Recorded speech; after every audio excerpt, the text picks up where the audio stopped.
Sure shot, baby.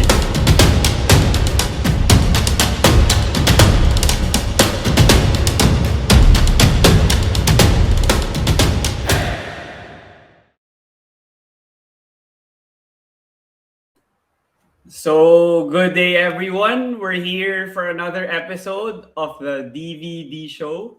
So, for today, we have one of the former DLSU Green Archer centers, and he was arguably one of the most dominant players during his time and also in UAAP history, despite only playing a couple of years for the Green and White.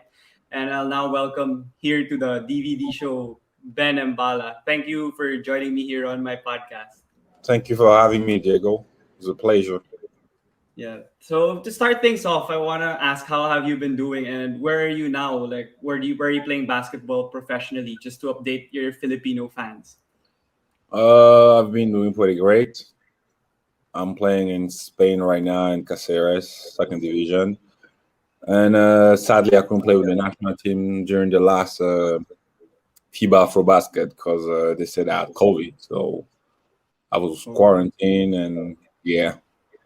But I'm doing pretty great right now. I'm in a great city, great country, great team. And I'm still chasing my dream. I'm still playing basketball. how was the COVID experience on you? Like for some it's really tough and they get a lot of realizations and they learn a lot about themselves because yeah, they're quarantined for so long. Others get like they're asymptomatic, others are symptomatic. How was it for you? Actually, since I was already vaccinated, I was asymptomatic. I didn't feel anything. I was pretty okay. I was great. I spent 5 days in quarantine and then I was out. So I was just really, really sad because it happened at the wrong time because my national team really needed me and I was already there, but I couldn't help them because they were playing without me. I think we had a game. We lost the first game by forfeiting because there's a FIBA rule. Second, we lost also all our games. So I was just sad. But aside from that, health reason, I was fine. I was really great. Okay, that's great to hear because others really, when the effect is immense on them, they have a tough time recovering from it. Like some of the NBA players, like Jason Tatum, they had a hard time breathing. I think in the first few weeks or months after they got COVID. But at least for you, it's not that terrible. I mean, you shouldn't take it lightly. It's something Yeah.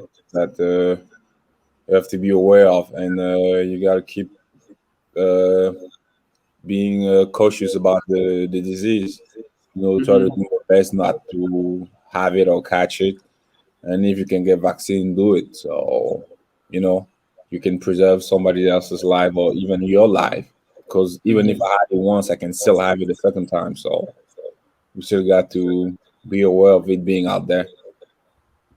That's for sure. And here in the Philippines, as I mentioned before we recorded, it's pretty bad. Like I saw a post on Twitter that we're one of the worst countries here in the Philippines in terms of recovering from the devastation caused by this crisis. And hopefully it gets better. And like compared to other countries, like I'm pretty sure there in Spain, it's a lot better compared to here because here we're still advised to stay at home if you have no essential thing to do outside. It's really But tough. actually, Spain went through uh, a hard phase of this disease as well. But I feel like, they're very strict right now. Things are open, but they're starting to open up slowly. And it's about having the patience of doing things the right way because if you want to rush things, you might get back into a pandemic Yeah.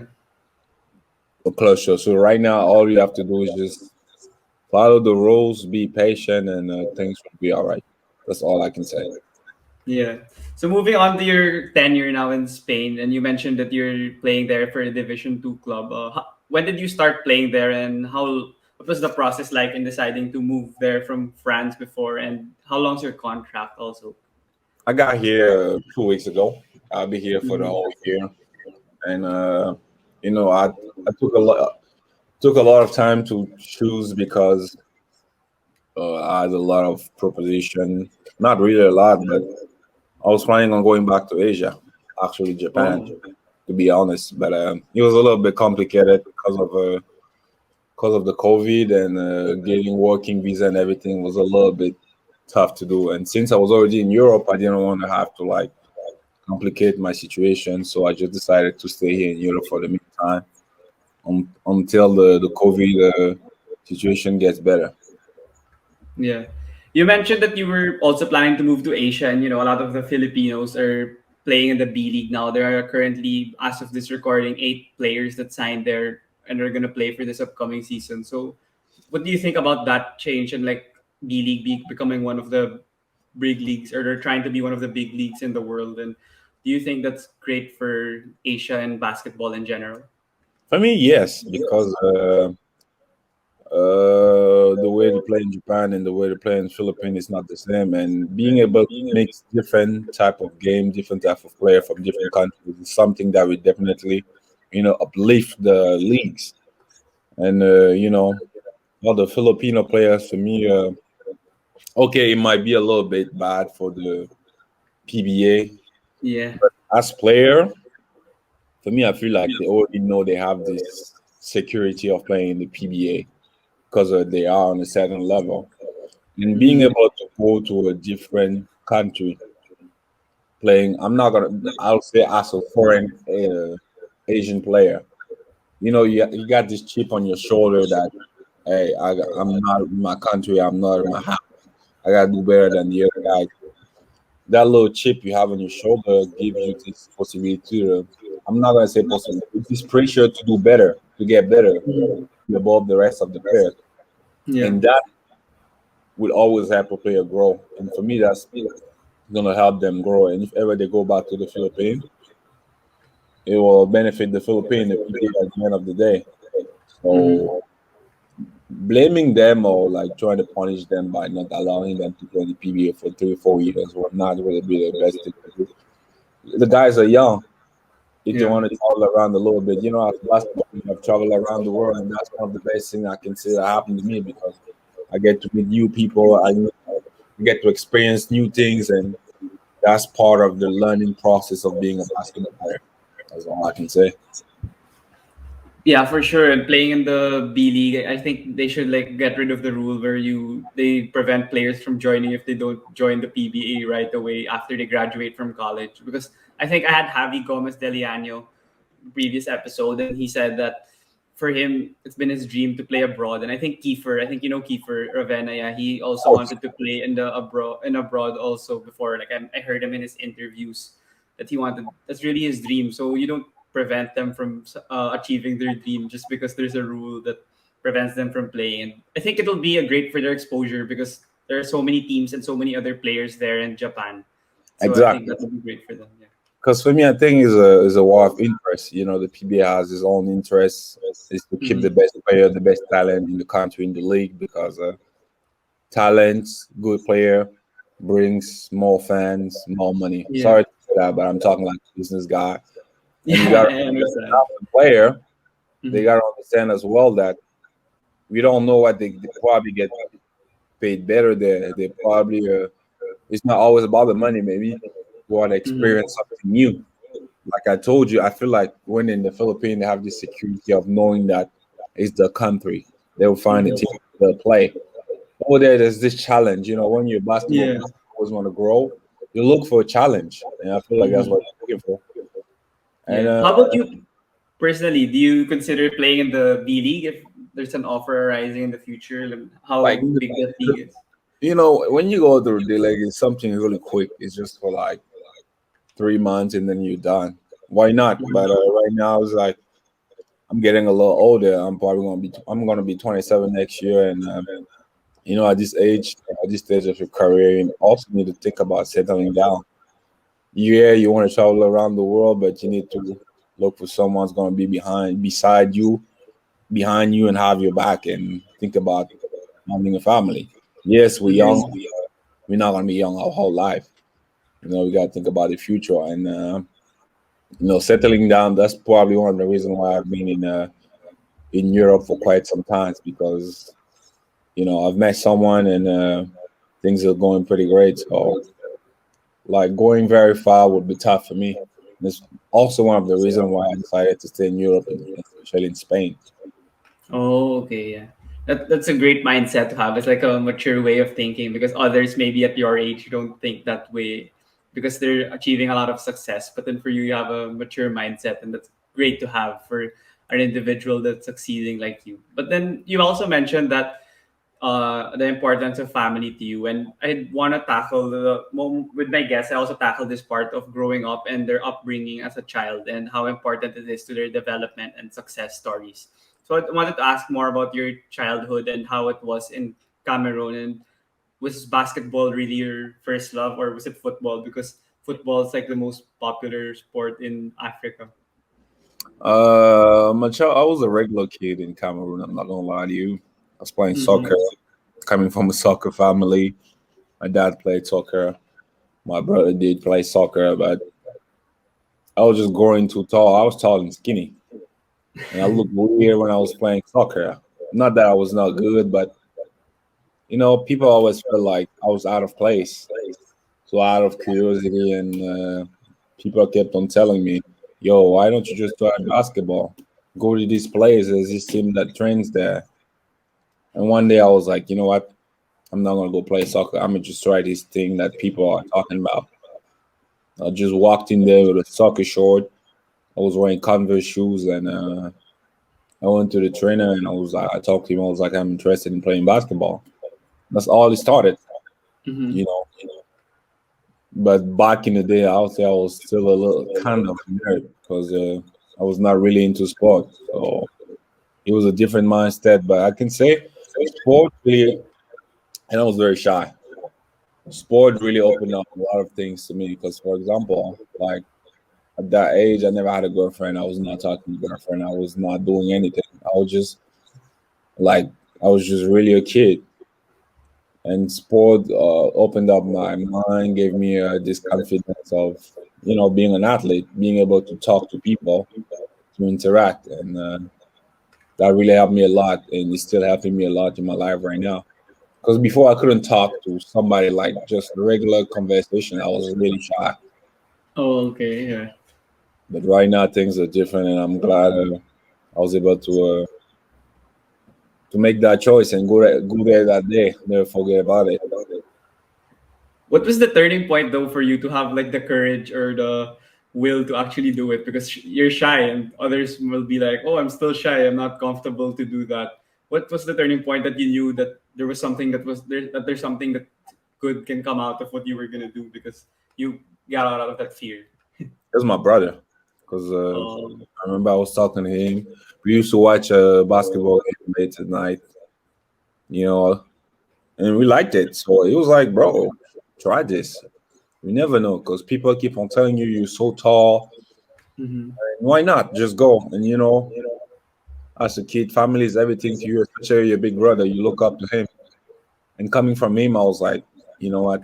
Yeah, I tried. And just all started Yeah, like, that's great to hear from you. And I'm really interested also to find out like what at a young age, what did sports really teach you already? Like from those early ages as a football player, like playing around, and then eventually pursuing basketball at a young age. What did you learn more about yourself that really stuck to you even now at 26 years old? yeah, there's a difference. When I was playing soccer because, like, it's probably like basketball in the Philippines. As a kid, you can play basketball everywhere. Yeah, Yeah. Mhm. just it's something you do because you like doing it. But when I started playing basketball, it's not that I love basketball, but basketball Mhm. taught me about commitment, about being able to be disciplined. Mhm. If you have practice twice a day, you have to wake up early. The time it will take you to get to this certain place, you gotta leave your house maybe an hour before. After the first practice, you gotta be quick, go home, eat, take a nap, go back, and you gotta really discipline yourself. And things like it's about commitment and discipline. That's what I learned when I started playing basketball, and it helped me out through the journey because going to college, traveling, living alone. If you didn't have that, for sure you will quit, you will give up. Like I ain't gonna lie, some days I wanted to, but when Mhm. you make it a second nature of being committed and disciplined, things follows. Great things follows. What's one of the experiences that you could share maybe on how you overcame the challenge of wanting to quit, but you still wanted to pursue it, like with fortitude and the grit of wanting to still pursue basketball as a career and your profession now, but even at college and high school level, you still had the will to continue to pursue it even at a young age. Because you could have easily said, "I wanted to try something else," but you still wanted. So, what's one or two experiences you could share, and how you overcame it? For example, for me in the beginning, it was about when I was about to I had to travel because I came back from the Basketball Without Borders in South Africa. Mm-hmm. I was MVP over there, and I had a scholarship to go to the United States. But sadly, back in Africa, it's really tough to obtain the visa. So it was Mm. too tough. They turned me around for months. And, as a kid, you emotional, you get sad, you get depressed a lot. Like I went to the embassy like 20 times. They kept on go back, call your school. They need this document. You need to do this. They need to do that. After a couple of months, I understood that they were just turning me around. So started being depressed, sad. I was not eating a lot. I was not sleeping well. But I was lucky. I had family around me, and my coach, he was there for me. Like, come on, let's go eat, let's go practice. You can't just let this bring you down. And with training, with hard work, when you're sad or when you go into emotional stuff, that's why I understand why some people go to the gym and work out a lot because training was able to make me get my mind off it. I kept Mm-hmm. on what I had to do, and then I had the opportunity to go to the Philippines. Things happened there again. Like I was alone, no family. I had to be independent at the age of 16, 17, having the pressure of being one of the leader in the whole university. You gotta play better. You gotta do better than everyone. So I had to step up my game. So with all the pressure, it's tough. You live alone. It's not like when you're at home when you feel bad. I go see my brother. I go talk to my mom or something like that. No, I'm alone in my room. Being emotional, I overthink stuff Mm-hmm. like that. But and then what helped me out is I was committed and I was disciplined and I understood that I shouldn't close myself. And I had to look up to support. My family was there, and I was lucky enough to have a great person like Justin Abude, with who I played in Southwestern, who was really Mm. amazing to me and he helped me out. From there, things became easier, and then you know, the rest of the story. Yeah. How would you explain to the audience on how important it is to have a solid support system? Like there are a lot of for sure like NBA players that we know that they might not have had like a great support system when they were young. So now they do a lot of things wherein they don't have a guide or a mentor to say the right things or give them the proper advice. And for you during the tough times, you still had people to lean on to even if it was difficult for you and of course your childhood help and your upbringing, but then how would you explain to the audience how important it is, especially for athletes? You know, People gotta understand that. First of Mm-hmm. all, art is a human being with emotions, and sometimes those emotions can be all over the place. And like regular human being, we need support. We need emotional support. We need people to sometimes tell us, life is tough. It's gonna be all right. You might get knocked down, cry a little bit, suck it up, and get back to work. Mm-hmm. But not having people to tell you that, having to tell that to yourself, being alone. That's the hardest part because a lot of athletes quit because they have nobody to tell them that. They by Mm-hmm. themselves. That's why usually you will see a lot of athletes when they feel down. They like to party. They want to have people around them because they don't want to feel lonely. That's why when you get mature, you get start to understand you need good people around you, people that can like affect you positively, not just want to take advantage of you or bring you down. Mm-hmm. People need to understand that we might look tough, we might look untouchable, invincible, but we need help. We need people to understand that, like with the social media area, people will go on Mm-hmm. social media, bash you, say a lot of bad things about you. They don't know what you feel like when you're behind, when you see all those comments in your house, in your room, or whatever. This is fucking. Sorry for the cuss word. It's depressing It's fine. Yeah. because if you've like seen it in the NBA, a lot of players talk about the mental aspect, about depression. Hmm. Lisa Cambage, the WNBA player, who didn't go Yeah. to the Olympics because she said, with what I'm going through emotionally, I don't feel like going to the Olympics with no fans, with no family. I'm not gonna be Hmm. okay. Kevin Love talked about the depression. Yeah. DeMar Rosen talked about it. It's something that is really huge. People will say, okay, Hmm. it's not a lot of money. You got this, you got that. Yeah, but people will commit suicide just by having millions of dollars or whatever. If you're not okay here, it doesn't matter how much money you have. That's Hmm. why people be smart about the people you keep around yourself. You keep in your cycle. Usually, it's better to keep it small. The smaller, the better. That's the only advice I can give them. Yeah, those are great points that others can really absorb this and learn from your statement there. But then I kind of want to also connect it even to like fast track it a bit, like fast forward. But then we could talk about it. We could talk more about it later in DLSU, especially the pressure on you because it's tough. Like people just see you smiling on the court, and you won a couple of MVPs, all the awards, highest points, highest rebounds. You won the championship, but then outside people bash about you a lot, even if it's not true. Like for instance, when you won MVP, people were saying that you didn't deserve it because you weren't Filipino, or others would just say random stuff about you that I'd get. And honestly, since I'm like diehard DLSU, like I'd be like, "What are you saying? Like, you can't say anything any better about him." And how did you deal with that? I mean, you were only playing for the green and white now for like 2 years, but then pretty sure it was tough on you to deal with it, the connection to the mental health aspect, and that's not what the fans see, right, from the cameras. You got to understand that in sport, fans will always be fans. Some Mm-hmm. are very harsh. They will not. They will not say the sweetest thing possible. You Mm-hmm. know, I'll take an example.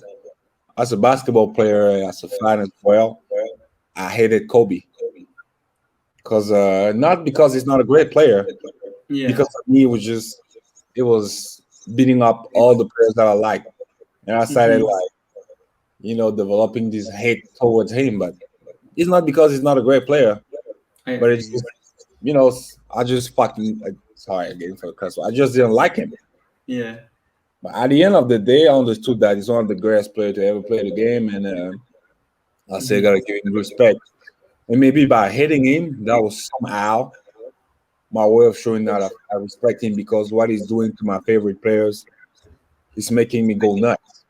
Mm-hmm. Well, I have to come back to the fans and say that when there's a fan and he supports a team, and when you go out there, you give his team hell, you stress him out. Maybe some of the fans will bet money. It's normal for them to find some way to express the frustration. They probably will say they probably won't use the right word sometimes. And with social media, we just take a cell phone, 10 seconds, it's already all out there. Mm-hmm. Mm, you can't blame them. Nobody's perfect. They said what they said is part of life. Maybe in 5, 10 years they'll understand that it was just very immature. Like right now, I regret talking all that shit about Kobe. I really miss him. Yeah. I hope he's resting in peace. But it's part of Mm-hmm. life. Me, I just in the beginning it was hard coping with all that hate, especially coming starting in the Bisayas in Cebu. Mm-hmm. The guy will come at you at the game, throw you bananas, call you monkeys. But when you understand that they're doing that to get you out of your game, it means Mm-hmm. somehow they want to reach you, but they cannot, and that's the only way they can do to reach you to get you out of your game. And when you get to the level or to the point that you understand that and you have your goal in mind, nothing else can affect you. That's how I was handling that. And when it can affect you sometimes, make sure you have the right people around you to tell you that don't mind them, you're fine. Come on, let's go home. You know, Mm-hmm. that's what I had in LaSalle. I had the Las Island community, my teammate, the coaching staff, I had everyone in LaSalle having my back. So why would I care about the other people talking nonsense about me? Yeah. People supporting me, being there for me. They were already the reason why I was working so hard because they wanted so much for me to be there. So you think I would just go out there and like do it all the way just because people are saying stuff? No, I have my priorities in mind and I kept it that way. And things went well for me. That's the only thing that matters to me. Was there ever a time in this that whole stint in LaSalle wherein you almost maybe reached your tipping point or like a boundary where you were very pissed or very mad already at a certain fan or a certain tweet or a certain comment that you saw? Because yeah, there were times that there were even rumors that they needed to get someone to, I think, guard you or something in school or wherever you were walking. I'm not sure if that was true, but then there were articles before that it was tough because everyone wanted to get a hold of you or talk to you. So how was the whole experience in that aspect? It was about game fixing. People try to contact me to fix game. Mm, There's one thing about me. I don't put in hours of work just to go out there and sell it like that. yeah, Man of principle. And when that yeah. happened, I told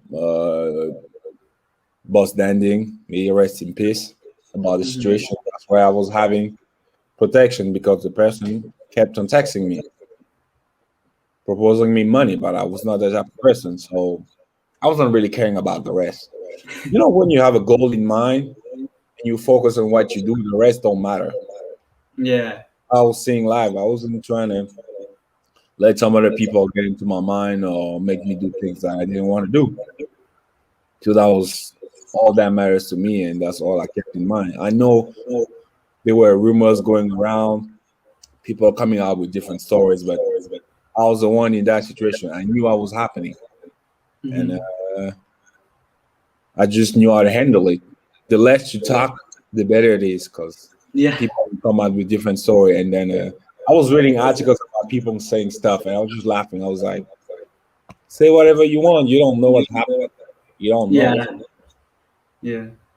So I wasn't doing that. A lot of people like criticizing you, but then I commend you. Like I always tell like my parents or someone who would ask, look at Ben. Like even if they play him physical or even if they say a lot of tweets against him, he's still scoring 20, scoring getting 50 rebounds and leading us to the finals or leading us to the championship. And not all the athletes actually have that mentality of not getting affected by the outside noise. So that's really what made you also one of the best players ever to play in the UAAP, even if it was only for a short stint. And that's really impressive in my opinion, because in the span of the 2 years, I'm pretty sure all the scrutiny you received is more than the other UAP athletes that played for like 4 to 5 years. So it would have been tough if it was them that even experienced that in like 2 years. You gotta say thanks to the Bisaya leagues, to the Sisafi, because in the Mm-hmm. Sisafi there is no video. It's not the game is not live. So Mm-hmm. I've been to the dirtiest place you can imagine. Guys will come lick my face, poke my ass, hit me in the balls. They would do the dirtiest thing you can imagine. There's no video. Nobody will see it. Yeah, So, there's none. Yeah. so if I was able to handle that when I went to the UAP, okay, it was physical, but at least it was on live television. People would see it. That's why I was like, man, do what you have to do. I don't really mind it. I was just doing my thing, and that's it. I'm telling you, when you focus on a certain goal, the rest don't matter. You just want to achieve your goal, and all you will try to do is achieve it. The rest will not matter. Do you trust me? I've learned from experience. Okay. How about in Southwestern though? Like, how did you adjust to that kind of physicality? Like, for instance, when you were playing in Africa, I don't think it was even close to that kind of physicality you felt here. Or was it tough at first? Like, you were getting pissed at first, but then eventually you got used to it. You know, playing physical and playing dirty is different. That's what people need to understand. They got to make the difference between playing physical and dirty. Mm-hmm. Some people think by playing dirty they're playing physical. No, when you play against a tough guy, it means he's playing strong. He's played hard. Mm-hmm. But when somebody plays dirty, he's trying to hurt you. Mm-hmm. Some guys in the society were playing tough. That was great. That was Mm-hmm. perfect. But some guys were just dirty. You Mm-hmm. try to cut to the basket, it will elbow you, it will bump you, it will do bad things to you. When you get used to it, for you to get used to it, the only thing you can do is build up your body. The bigger, Mm-hmm. the stronger you are, the less prone to injury you are. That's what I learned.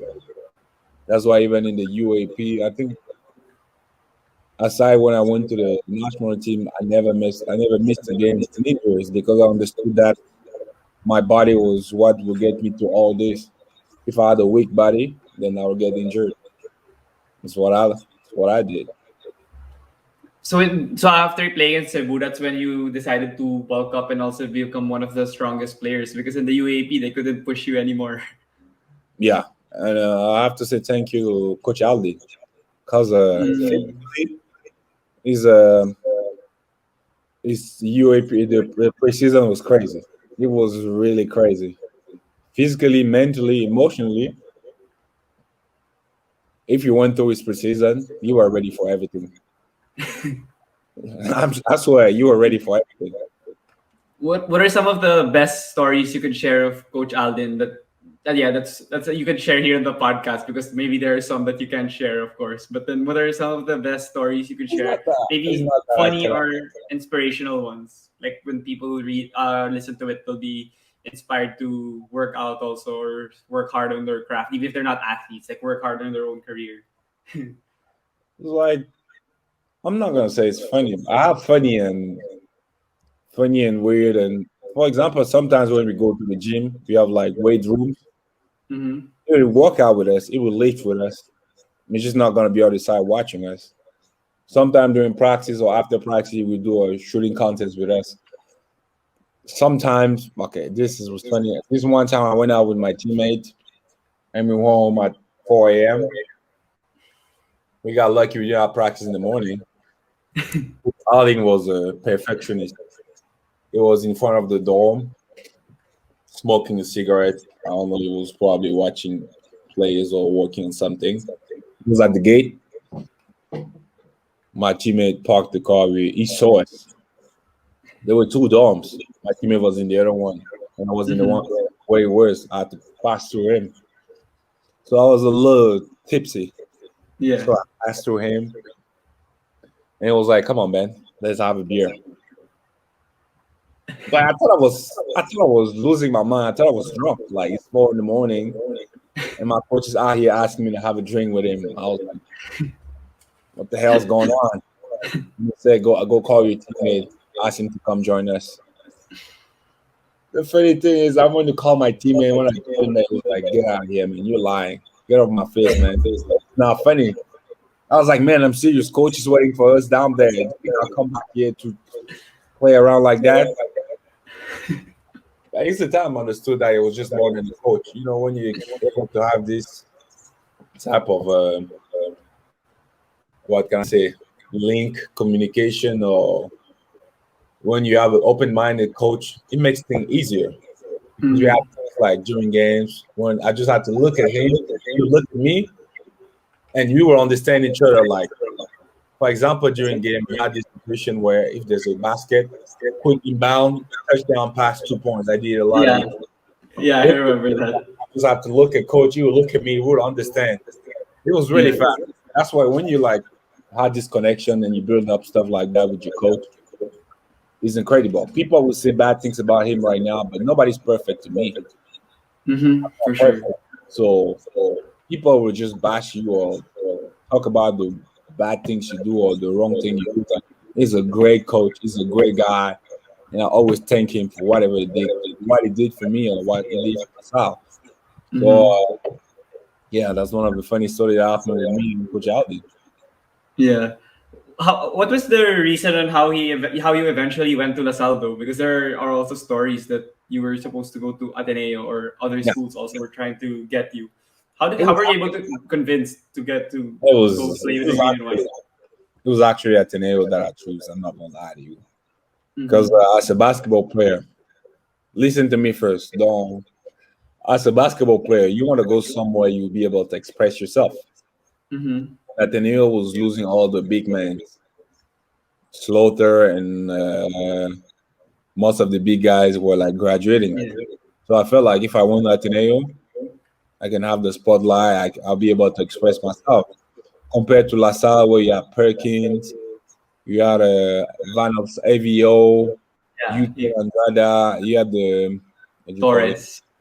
Yeah. So it Yeah. was like La Salle was pretty packed. Mm-hmm. So for me, is I just wanted to go where I can really express myself. But and then at the end of the day, my coach was like, "You're choosing the easy path. Like you just want it to be easy for you. It's never been easy for you. You got to go out there and compete." Because I'm not gonna lie to you, I went to visit Ateneo, but and then I went to La Salle. I practiced once. First practice, almost got into a fight with AVO. I loved it. I was like, "This is the type of intensity I want." Like practice was nasty. Like I loved it. I was like, "Yeah, I want this. Like Mm-hmm. really, I want this." And Yeah. from that day, I was like, "Okay, I think I'm gonna go to La Salle." Yeah, that for sure. Coach Alden's practices. There's a lot of stories. Also, I'm pretty sure you guys could share on how hard he practices because, especially like the mayhem defense. I'm pretty sure you guys practice a lot of that. So, how was the practice like for that season 79 when you guys were one of the we were like unbeatable. You only lost one game, but then I believe the important part I think you mentioned already was the preparation and the practices coming into the season. So, what could you say was the important aspect of those practices in terms of the defense or the offensive part or the conditioning part, any part that you could tackle? If I have to summarize it, I have to say Coach Alden said he wanted us to be bullies. It's like we need to be the first one to hit. We're not supposed to get hit. Mm-hmm. You know, when you're being a bully, you got to punch first. You got to hit Mm-hmm. first. And when you get to somebody's face during a game, hard the whole game, that's tough. Like imagine somebody bumping you, pressing you, pressuring you full court again and again and again. When it gets subbed out, this another guy comes and does the same job. You will go nuts. Yeah. Like you get double team everywhere, you get trapped from everywhere. It was really, man, like you were not ready for it. Like even me, I was switching on the pick and roll 1 and 5, and I was pressuring the Yeah. point on full court just to Yeah. let you know that physically we were so ready. Like we go run at 5 a.m. Imagine if you gotta go run at 5 a.m., you gotta be awake at like 4:30. Meaning Yeah. you gotta be asleep before 10. So our life became we ended up like in the military guy. Mm-hmm. Like I would sleep, like my body would twist like the muscle because I feel like I was so in shape. Like when the game started, it's like I drank coffee. I was just ready to jump, runs. Like this is how crazy we went because we would do the same thing over and over and over and over and over. Like you would see the guys bruised, the whole body bruised. They would go have like ice bath, because the whole body would hurt. But and then we have this phase where we let the body recover. And after that phase, you feel so strong, you feel amazing. This is it was tough. It's tough mentally and emotionally. A lot of guys like was about to give up. Even me, I got into an Mm-hmm. argument with him. I was like, "Fuck this shit, man! What the fuck is this? This is not basketball anymore. I'm out of here." Yeah. It was really tough, but really, I gotta say thank you to him for that. It's like that really shaped me, and like when people say somebody's got to be able to push you to your limit for you to be able to know what you can achieve or not. I gotta say thank you to him for that. Yeah, that's a great. I really also commend Coach Alden. Like, despite all the controversy about the UST stint, like his LaSalle stint was really impressive. LaSalle and Letran actually, because Letran was also not a talented team, and they beat San Beda with all the superstars. That's when I knew he could have been. He's really one of the great coaches here in the country. But then I wanted to ask, like, how did he make you guys buy into that system? Not really only the system, but also the daily livelihood of waking up so early and then having the practices that are very tough mentally and physically. because yeah, you said anyone could just give up and quit, but then for you guys, I think all the star players or all the main players of the team stayed put to the goal, and you guys won it in season 79. So what was his strategy, or what was his style in order to make you guys buy into his style of coaching? The connection we had with him, because for you to be able to make somebody buy into whatever you want him to do is try to be his friend, try to be his mentor, try to be his big brother, try to be there for him. You know, sometimes we go out as a team, we go drink, we coach, we do things as a team. If you have a problem, coach will call you, will say like, "Yo, you good? What's wrong?" You know, being a people would think it was a dictatorship type of training. No, we buy into his system because he was always there communicating with us and telling us why, trying to explain us the real meaning of mayhem for him. Is a very unpredicted type of basketball that trying to counter with a regular coaching is tough because you don't. And for that, he said you gotta be physically fit and ready. You also gotta be mentally and emotionally fit because sometimes you might get a little bit out of hand. Sometimes you might give a little bum. Sometimes you might be a little bully. Because some of the guys, some of my teammates were really nice guys. For sure, yes. Sometimes you can be friends with someone out the court, but in there, it's gotta be hell. And it took his time to to make us understand it. And we did a lot of team building. We did like 4 or 5 before the season. Like we spent a lot of time together. He said no more condos. We all go to that part. We all go to the dome. We gotta spend time together, and with stuff like that, you have no choice but to like buy into it. And from what we saw that we did during the preseason, like during Philo, we didn't lose games. Like we were beating teams by 30, 40. It's like it was very encouraging to do. So why Yeah, I not remember.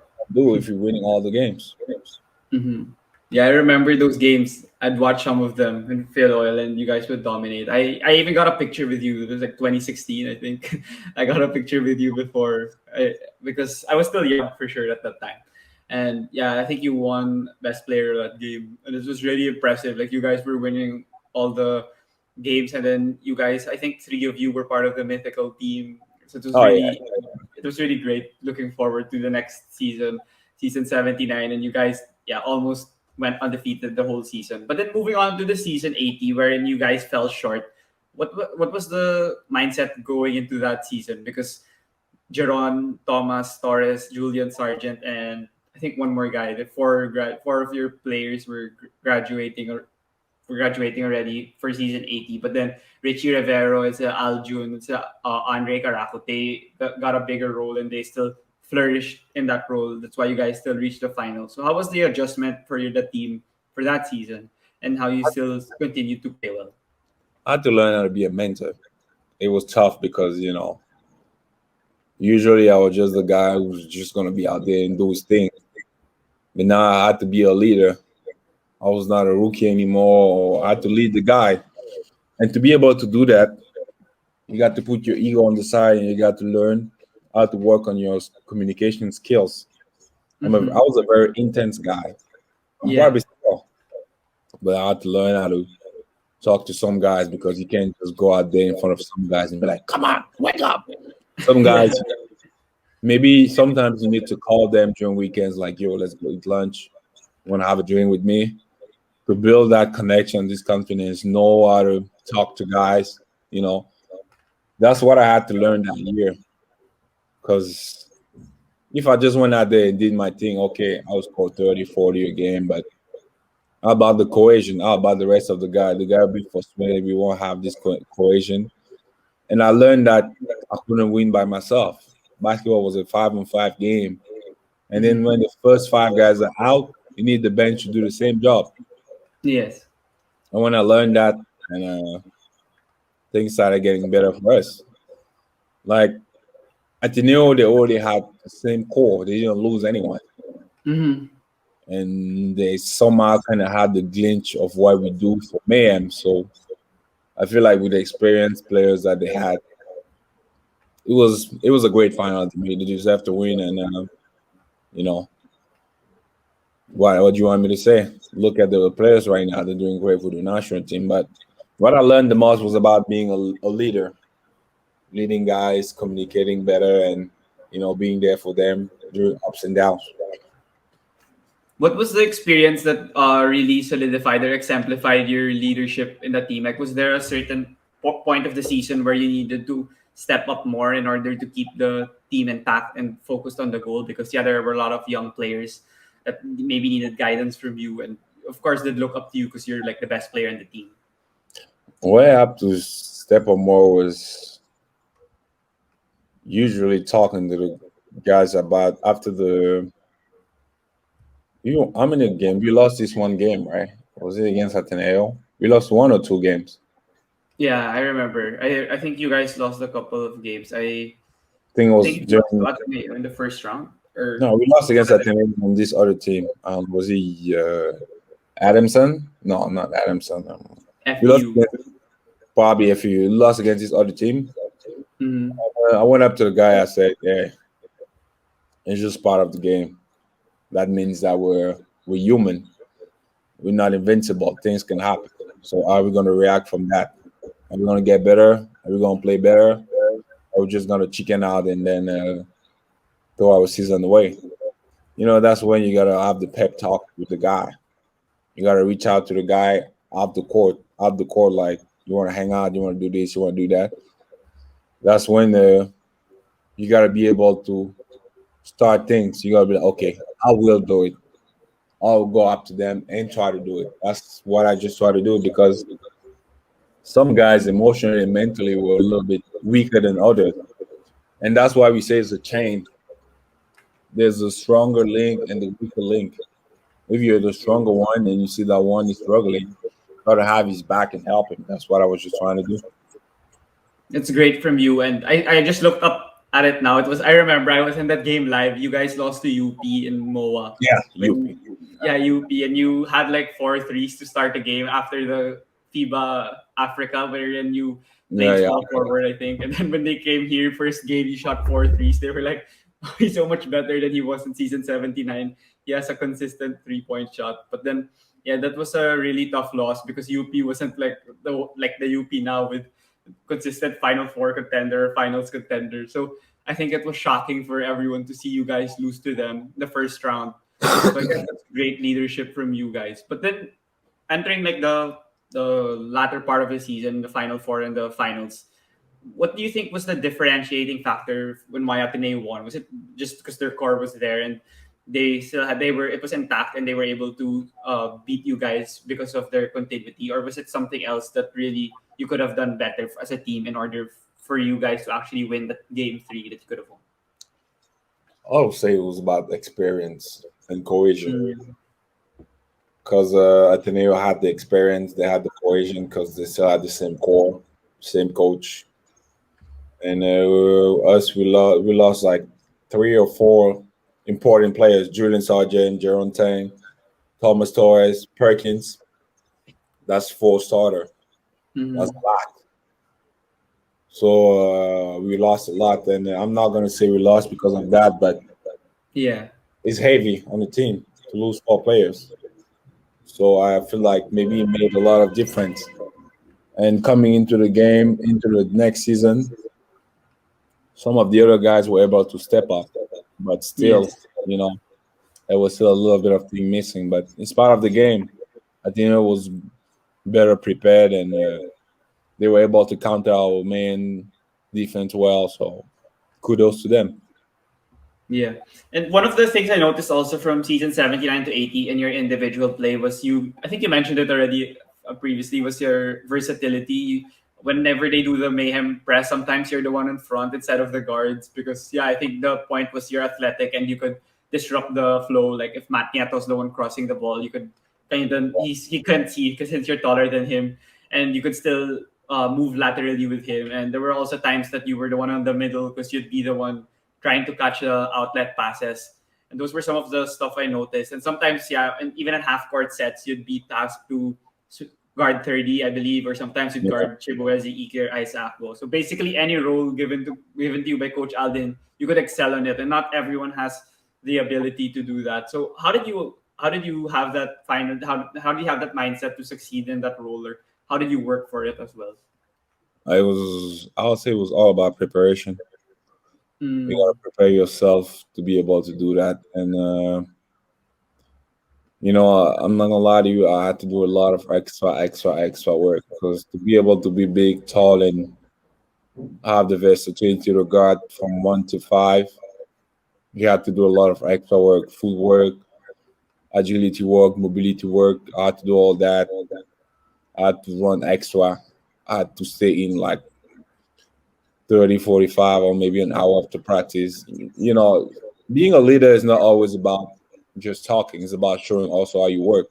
yeah, I for was sure. so happy because some guys like were able to follow my footstep, like Santillan, like Baltazar. Yeah, The guys that are doing super great right now, and I'm so yeah, happy the for them. PBA and then So Mbila. ah, that's how I was able to like show them the way because I had to Mm-hmm. work. And then when you know body wise, mentally wise, you're ready, then it's easier to do it. Your body will follow up. If you put your mind into something, your body will just follow up. That's what I try to do. So yeah, moving on to the next part, and I think a lot of people already asked you like the question on how you decided not to play, and it's already been a lot of well documented articles, and I think you said it also in a lot of other podcasts. And why you didn't play, it's because the process of the 7 years after graduating from high school rule that they were planning to change. And I wanted to ask, not really the details because they you already talked about it a lot, but more of what did you learn more about like you as a person, and like the decision process, because yeah, you mentioned that you go through a lot of those tough times as well in terms of deciding on what to do, and you have the support system that's really integral in helping you decide like in situations as big as those. So for you, how was the decision process like, and what did you learn more about yourself in that situation? I didn't think a lot. I'm not gonna lie to you because there was one thing very clear for me. If they voted against me to sit out 3 years, why would they vote for me to stay one more year in the league? Because Mm-hmm. the main point of them was to get me out of the league or keep me out of it as long as possible. And when I come in, I gave them hell. So why would you think they would let me have one more year of giving them hell? Yeah. That's why I just have to be smart about it. It's like I'm not gonna waste a year knowing that I already have possibility to go pro after position just to be able to let people play with my future Mm-hmm. besides whether I play or not. No, because I gave them a lot of power over the decision of my life. And that day I was like, I'll take control of it myself. Mm-hmm. Because I heard about it because after we lost the final, I said, don't worry, I'll be back. We're gonna run it Mm-hmm. back. I remember, yeah. As they heard that, that's when the rumors started coming out about them playing with the rules. Sorry, that's how I call it, play with the rules. Yeah, me That's also. what It's okay. I was like, nah, I'm done with this BS. I'm not Yeah. gonna let them play with my life or have control over my life like that. That's it. So Yeah, I was that's really tough. If I was in your position, also, I think I'd feel a similar way, because it's like you're trying to yeah find loopholes in the rules in order to not make him play, because he's yeah. been dominating the league, and he's still like he's following all the requirements like age. He's studying in LaSalle. He's doing everything to be a student athlete. So why wouldn't you make him play? But You then know, people yeah. always say I was not going to school, I was not studying. But the good thing is you can see so many of my classmates and you can ask them questions if I was going to class or not. Because there's one thing I liked about LaSalle is if you don't go to class, if you don't pass your classes, you fail, you don't play. Yeah, I was taking up business management. I was not same. taking Yeah, same. just to you as a business management student, you Mm-hmm. know you cannot cheat with that. Mm-hmm. You gotta be there, you gotta study, you have work to do. Mm-hmm. And it was just pissing me off because people was like, he's just here to play basketball. I was like, Mm-hmm. no, go check my grades, go check everything. I was Yeah, doing my part as a student. yeah, I remember. Yeah. And just right now, I'm just so happy because LaSalle is like a second home to me. And Mm-hmm. like every time I go to the Philippines, I cannot go there without stopping by LaSalle because I always want to say hi to the guys and to everyone there. Yeah. And you mentioned also how much you love DLSU, so it's kind of tough for you to say goodbye and you only played for 2 years. I mean, you were there for more than 2 years, but then you were on the residency for a couple of more years. But then, how much of an impact would you describe that DLSU brought to you, not only in basketball, but also off the court? And like, what did you learn more about Filipinos? Did you learn more about yourself or in your team? And as a whole, how was it for you? I learned about the feeling of community, like being Mm-hmm. there for each other, supporting each other, bleeding for the green and white. I learned that, the Lazarian community is just not about basketball. It can Mm-hmm. also help you out of the court. Sometimes if I had problem like I'll probably feel sick, some doctors from LaSalle will be like, oh no, you can bring him to my clinic, you can do this. If I have a problem with some other things, they were there to help me. Mm-hmm. It's just not always about basketball. You understand that the community is so huge that you don't know where you're gonna go, who's gonna be a Lazalian, who's gonna be able to help you or like give you a lending hand. It's about being there for each other, supporting each other. That's what I learned. That's why for me, if ever I see someone from LaSalle, or even a Filipino around the world, I always try to act like to see if they speak Tagalog or not. I try to say hi in Tagalog. Come style. If they don't speak, I'm like, okay, never mind. But this is always like a little reflex because I've been in a lot of countries. I've seen Filipinos in France. I've seen Filipinos in Denmark, in so many countries where I've been. And for me, it's this sense of community and helping each other that I love the most about Hassan. Yeah, for sure. That's also something I've been missing, honestly, because it's now online classes. But then I mean, it's still, you can still socialize through online, but it's tough. I only experienced face to face in DLSU for 1.5 terms. So it's really different from how it was when you were there. Because even if you were playing basketball a lot, you still had a chance to see your classmates or your Yeah, blockmates in face to face. And I don't have the opportunity. But I understand what you mean because I feel that also with how close I am with my friends from the ones that I gained from college, and I think that's also what you've been also saying because now I think you're still close with some of your other friends from here, even if you've been playing in abroad for how many years now. we're So that's still really close. great for you. Yeah. And you also mentioned that before that you still have a few units left in DLSU. Are you gonna finish it? I want to. I'm not gonna lie to you. I want to because it's always good to have a degree. But of course, when I finish my career, it's probably not gonna take me more than a year. And why not? Hmm. I was even checking if I can do it online actually, but it's just that it's gonna be super tough for me because of the what do you call that, the time difference. Oh, okay, yeah, for But sure. I'm really planning on finishing it, and you know, I'm just waiting for the right moment to be able to take it up and finish it up. What? How many more units do you have left? Like 12, 15? I think it was 1 or 2 semester, if I'm not mistaken. Okay, yeah, that's pretty It's short. You not can more finish than, that too. Yeah, so I think I'll be all right. yeah.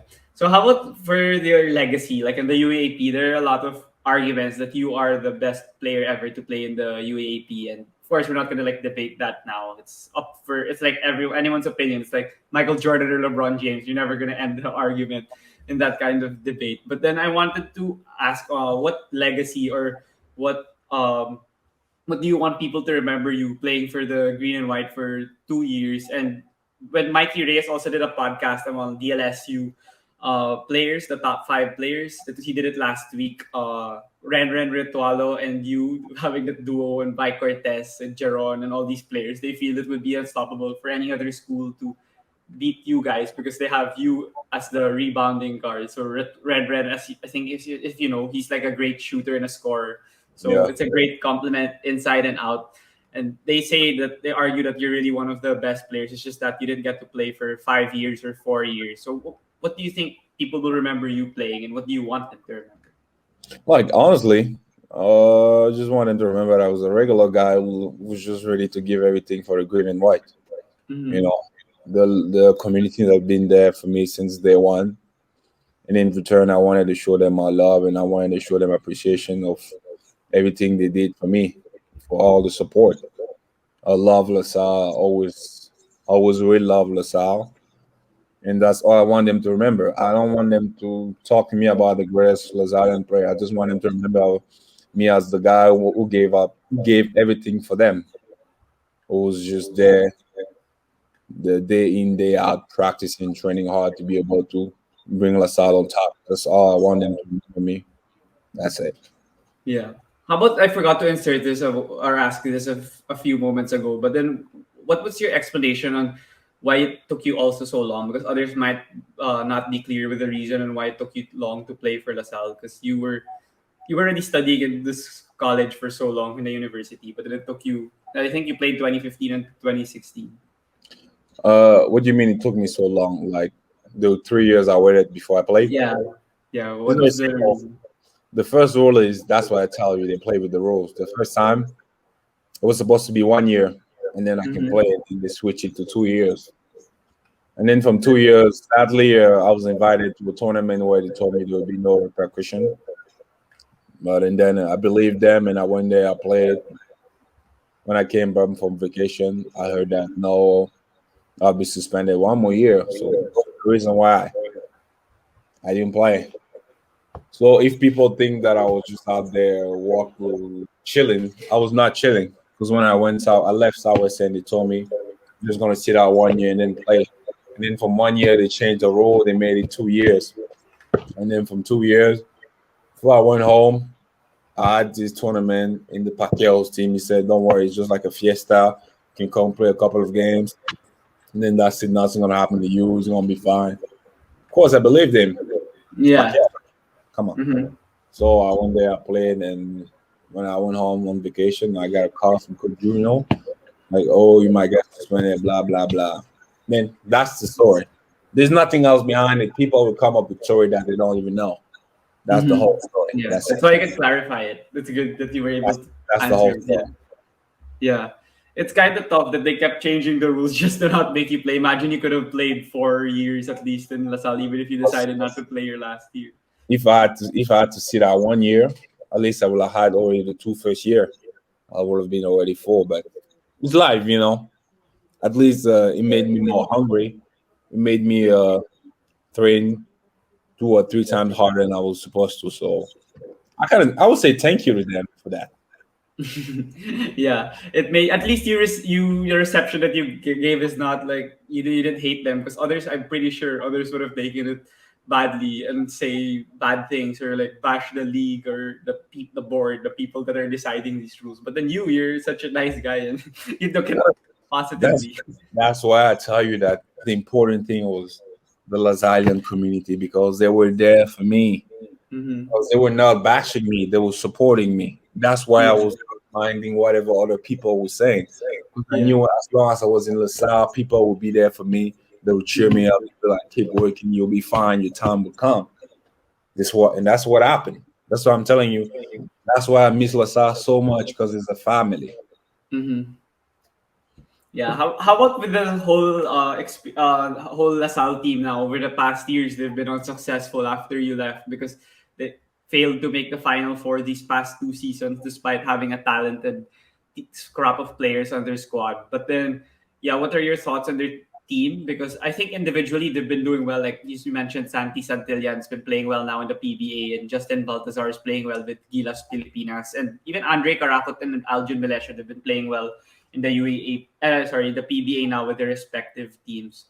But what's your outlook on DLSU over the past years and even in the upcoming seasons, and also your teammates that are succeeding now in their future career? Talking about the LSU, I'll just say sometimes it's pretty tough to buy into a new coach and a new system. Mm-hmm. How many coaches do they have since I left? Two, three. Yeah, three. I think three. Changing coaches every year is not easy for players. You know, it's different mentality offensively and defensively, and it takes a lot of time. But sadly, sometimes people are not patient about it, and they just want to change the coach. But things like that takes time. Everybody is not Coach Adinayo who's going to be able to Yes. get people buy into it and just have the right team at the right moment.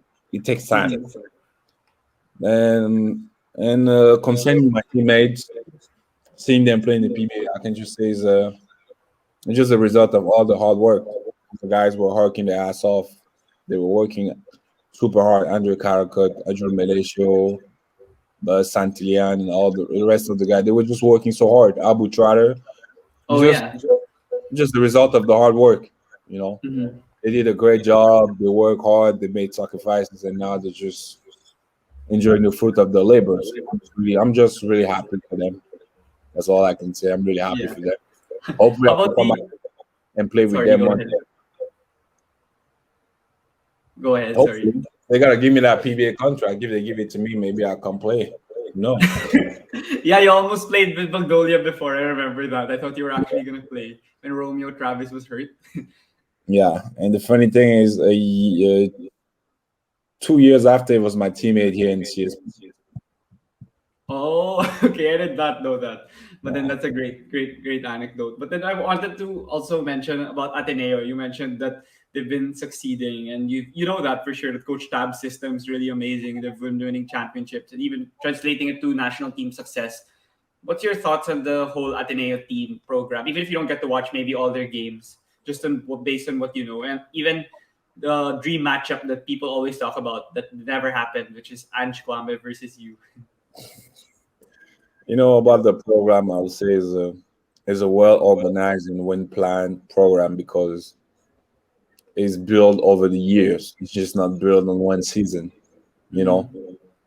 and it's this type of system where everybody's need to learn the role and do a specific task, but still by letting players express themselves.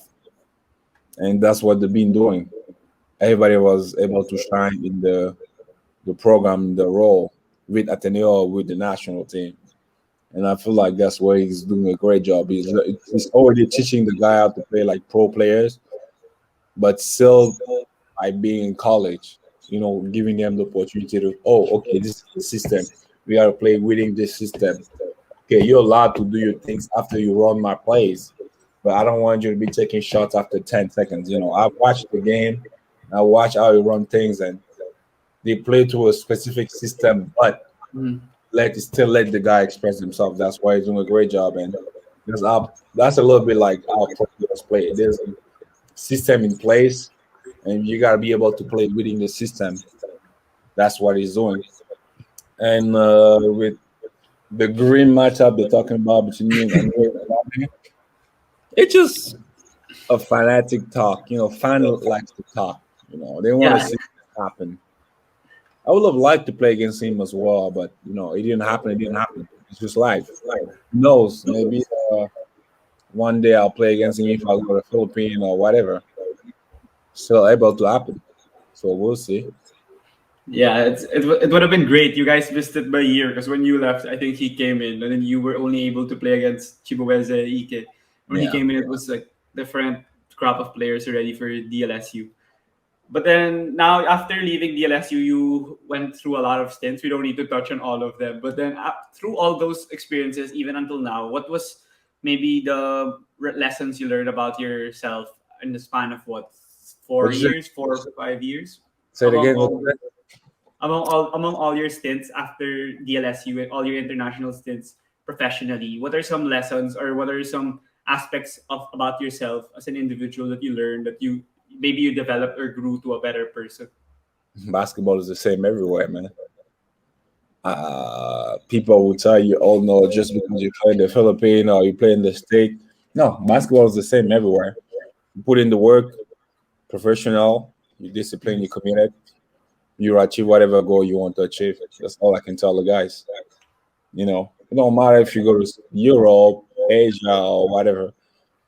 If you work hard, it's still the same ball, still the same hoop. That's it. Mhm. End of the story. If you work hard, you probably won't pay right away, but one day you will pay if you keep working hard.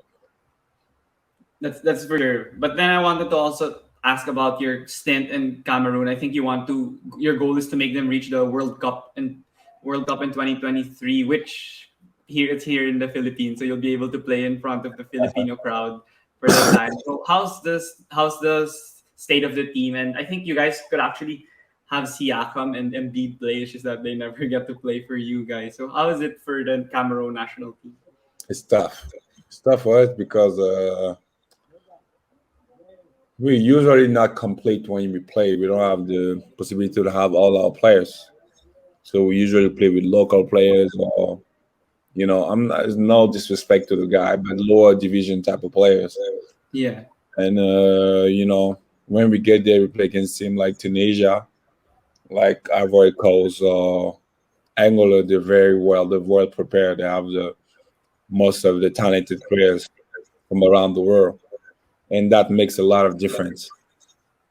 But hey, it's World Cup. You never know. Things might be different in the upcoming year. We'll see.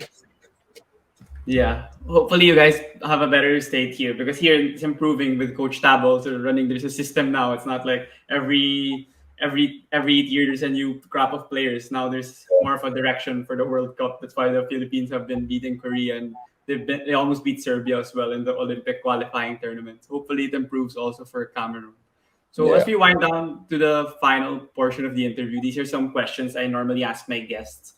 One of it is, I think if you watch the NBA and if you watch the NBA bubble, a lot of the players were very socially active, and like with the George Floyd, with the Black Lives Matter movement, they were more vocal, and they also could have affected the results of the election because they were educating people how to vote. And here in the Philippines, or maybe even in Africa, I'm not sure. Like athletes could be more socially active or politically active with their views because you guys have a huge reach, huge following that people could learn more from you guys with the influence you have on social media and with your voice because they idolize you, so they'll look up to what you guys say. So what are your thoughts on athletes and athletes being socially active or politically active, like yeah, even if their job is to play initially? For me, it's very important because we gotta be able to lead by example.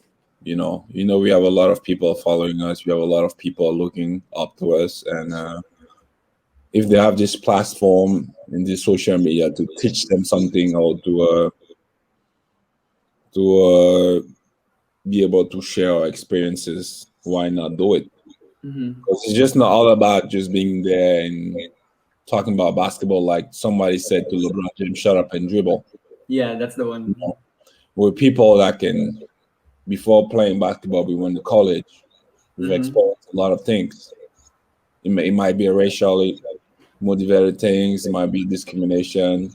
I've been through a lot of racism stuff. I've been through a lot of racism, but it doesn't mean to say it's going to turn me into a different person.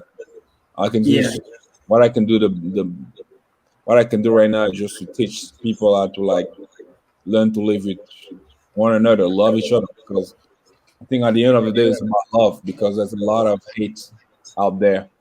People, I don't know why, but people hate each other for no reason at all. Yeah, social media a lot. It's just hate. It's just hate, and people gotta understand that social media are really fake. They gotta be able to know the real from the fake. And Mhm. sadly, that's a reality where we live in right now. Like I deleted my account before Yeah, I remember. Yeah. because of that, because there was a lot of fake around me already, and I was like, I'm gonna stay out of social media for a while. I came back because it was because of work, because of basketball. I needed one. My agent said I need to, but you know, love each other. Love is the only answer. I'm not gonna lie to you. If you love someone, you cannot be out there talking nonsense about other people. It's just bad. You Mhm. know, I'm lucky enough I was able to travel around the world and like get to meet different people, different culture, different religion. And at the end of the day, it's just love. You gotta Yeah. love one another because why you hate your neighbor because he's doing better than you? Why you gonna hate your classmate because he's doing better than you? Why you gonna hate your teammate because he's doing better than you? Love him, learn from him. Mhm. Wait, if you want to be like him, try to copy him. Do the right thing. Don't just talk shit or try to diminish, bring him down. Mhm. Just that. That's all I can say. We gotta love each other and be able to recognize the real from the fake. Yeah, for sure, I agree with you. Because if you're a good person, no one can say anything against you. If you're doing good, and if you love everyone, I mean, of course, you don't want to be abused or be taken advantage of. But then if you're just being a great person, that's really terrific. And others are hating on each other or they're bashing you if you don't do anything to them. If you love each Exactly. other, yeah, it's gonna be better for you. And I agree with your point there. That's something that others should really hear, especially now in the pandemic. A lot of loneliness also in tough times. Like you talked about depression also. It's increased a lot during this pandemic. So I think that's great to hear from you. It's being one of the athletes that people look up to. So for the next question, these are questions I usually ask also my guests. It's if you had an opportunity to have dinner with five people, like any people in this world, dead or alive, who would you choose? And yeah, Dead or alive? yeah, any. It doesn't need to be athletes. I'll probably say my grandma, who passed away a couple of years ago. Mm-hmm. I would say my friend from CSB, Clement, who passed away also. Oh yeah, Clement Luchu. Rest in Yeah. peace. There's a lot of people I would like to. Yeah, that's what all my guests say. It's tough to narrow it down. Like, there's this one person I dated in Salle, actually, that was really great to me. She was a great person. Things didn't end up the best way possible, but you know, maybe I would love to eat with her and like say sorry because I was young and I'm still young. We made mistakes. Yeah, and who else? Maybe I would say Boss Danding because it was like a Mm, factor. yeah. People would just think about it as a bank account or a wallet, but it was also a father. He would give Yeah. me a lot of advices. He would invite me for lunch and Mm-hmm. talk with me for hours. Ask me about my plans for the future, like what I'm planning to do. Am I ever planning to settle down? Do I have a girlfriend? You know, it was more like a father to me. Personal, yeah. And the last one. Uh in the world, I'll probably say Kobe Bryant. Yeah. Ask, you know, ask him what the fuck was going on in his mind every time he was walking into the court. Yeah, Wow. that's great because I'm as you mentioned, I didn't get to mention it a while ago that I share the same sentiments with you because I'm a huge Celtics fan. So I really didn't like Kobe until like the latter part of his career because he beat us in the 2010 finals, and that was tough for me because I was 10 years old, and it's tough for me to Oh, accept that he beat us. And we were up like 3-2, and he won two in a row in Staples. So and Boston was ahead by like 13 points third quarter, game seven. I was like, sure, win. And still lost because I of used to be him. a big fan of Kevin Garnett, Big Ticket. Oh my Yeah, god, yeah, it was nice back for in the sure. Celtic area. Yeah. How about the what do you call this? The one you dated here was Filipina. I did not know that before you dated someone here. Yeah, she was. Oh, okay. That was great. Okay. So for the final question, since I've been doing the DVD show and yeah, I just message people like how I messaged you on social media because I don't have that much connections with any of the athletes and it's been doing well. It's been going over 40 episodes now. It's like you're my 41st guest or 42nd guest already here on the podcast. And I wanted to ask if you have any suggestions on who I could invite here on the podcast that has a great story to tell that would really make the audience learn a lot from. Oh, there's a lot of people I have in mind, but I'll probably let you go with it. Have you been with Prince Vivero? No, not yet. But then I've talked to him before for an article in the Lasallian. Yeah. You need to go with Prince Vivero. He has a lot of funny stories. He probably gonna tell you a lot of funny thing about me, but yeah, I should go with him. Okay, that's a great guess that I have. He's funny when I interviewed him about his stint in the bubble, in the PBA bubble last year. We had Yeah. an article for the Lasallian, and he's a great person. He said a lot of great things that I didn't imagine also, and how he went through the pandemic, and it was tough also for him because he was stuck in the province. Oh, I can imagine. Must be Yeah. tough. So yeah, that's all the questions that I have for you, Ben. Thank you so much again for joining me here on my podcast. It was a great conversation, and I learned a lot from the lessons you learned, the lessons you shared, like even not basketball related. It's a great way for others to also learn from you and how your mindset was even at such a young age. And I hope they're able to get inspired with your journey in becoming a great basketball player now there in Spain. But then before you go, do you have any final message? I miss you, Lazarian community. I really miss you guys. I'm not gonna lie to you. I was planning to visit the Philippines twice. Mm. The pandemic started, but I couldn't because of the flying restrictions. So I miss you guys, and hopefully I can come visit very soon. You guys take care. Ingat. And always maraming salamat for everything you guys did for me. Okay, so before you go, is it okay if we take a picture? I can take it. Of course, you're gonna take what screenshot. Yeah, screenshot. Okay, 1, 2, 3. Okay, thank you so much again, Ben, for joining me here on my podcast. And stay safe out there in Spain. You too, man. You take care. Bye. Okay, bye bye.